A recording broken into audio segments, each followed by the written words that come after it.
Conventional energy sources वो होते हैं जिनको हम बहुत ज्यादा इस्तेमाल करते हैं, जैसे कोयले से बिजली बनाना या डैम के अंदर बिजली बनाना। लेकिन जो नॉन कन्वेंशनल एनर्जी सोर्सेज हम पढ़ रहे हैं वो एनर्जी सोर्सेज है जिनको हम बहुत कम इस्तेमाल करते हैं, जैसे एनर्जी फ्रॉम टाइड, यानी मून की वजह से चांद की वजह से समंदर के पानी का बढ़ जाना, या हवा की वजह से समंदर के पानी में डिस्टरबेंस, एनर्जी फ्रॉम वेव, या सोलर एनर्जी। तो अब जो हम नेक्स्ट इसके अंदर पढ़ने वाले हैं वो ये है एनर्जी फ्रॉम जो है वेस्ट मटेरियल जो होते हैं, या एनर्जी फ्रॉम बायोमास। तो ये जो एनर्जी फ्रॉम बायोमास है इसको हम रीन्यूएबल एनर्जी भी कहते हैं। अब रीन्यूएबल एनर्जी क्या होता है? देखिए वर्ड ही बड़ा आसान है, रीन्यू, यानी री का मतलब हो गया दोबारा, और न्यू का मतलब हो गया दोबारा वही एनर्जी, एबल एनर्जी, तो इसको हम कहते हैं रीन्यूएबल एनर्जी। तो ये एनर्जी फ्रॉम जो बायोमास है इसमें हम ज्यादातर बायो मटेरियल यूज करते हैं। अब बायो मटेरियल में कौन कौन से आ जाते हैं? जैसे वेजिटेबल्स, ठीक है, या फ्रूट वगैरह, या इसके अलावा एनिमल डंग वगैरह, एनिमल के जो वेस्ट वगैरह होता है जैसे पाथियां भैंस की वगैरह की, ये सारी चीजें एनिमल डंग इसको कहते हैं। तो ये सारा जो वेस्ट मटेरियल है, लेकिन उसका ओरिजिन क्या था? कोई बायोलॉजिकल था। तो उनको हम यूज करते हुए जो है एनर्जी फ्रॉम बायोमास यूज करते हैं। अब इस मरहले में सबसे पहले जो है दो तरीके जो हैं वो इख्तियार किए जाते हैं। एक तो होता है कि डायरेक्ट कंबस्शन, यानी कि हम डायरेक्ट ही उसको जला दें और उसको हम यूज कर लें। अब देखिए जैसे दरख्तों के पत्ते थे वो गिरे, उन्हें हम डायरेक्ट जला दें, ठीक है। इसी तरह से एनिमल डंग यानी उनकी जानवरों की पाथियां बनाकर डायरेक्ट हम उनको जला दें, तो वो क्या होगा? Direct combustion. कंबस्चन का मतलब होता है फायर, यानी जला देना, यानी जला कर आपने जो है उसको उससे एनर्जी को हासिल कर लेना है। फिर उसके बाद जो दूसरा इसमें मेथड है वो बहुत ज्यादा इंपॉर्टेंट है, वो है फर्मेंटेशन। अब ये जो फर्मेंटेशन है इसकी अक्सर बोर्ड के अंदर डिफाइन भी आ जाती है।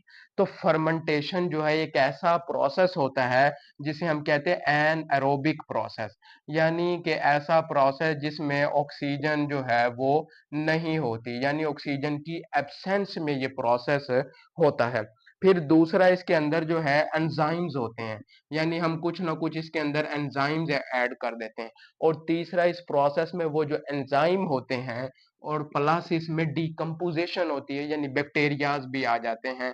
तो वो जो है इसकी वजह से जो है ये सारा प्रोसेस होता है। अब इसको आप डिफाइन कैसे करेंगे? Fermentation is an anaerobic process which occurs in the absence of oxygen and in the presence of enzymes and decomposition also occurs is called fermentation।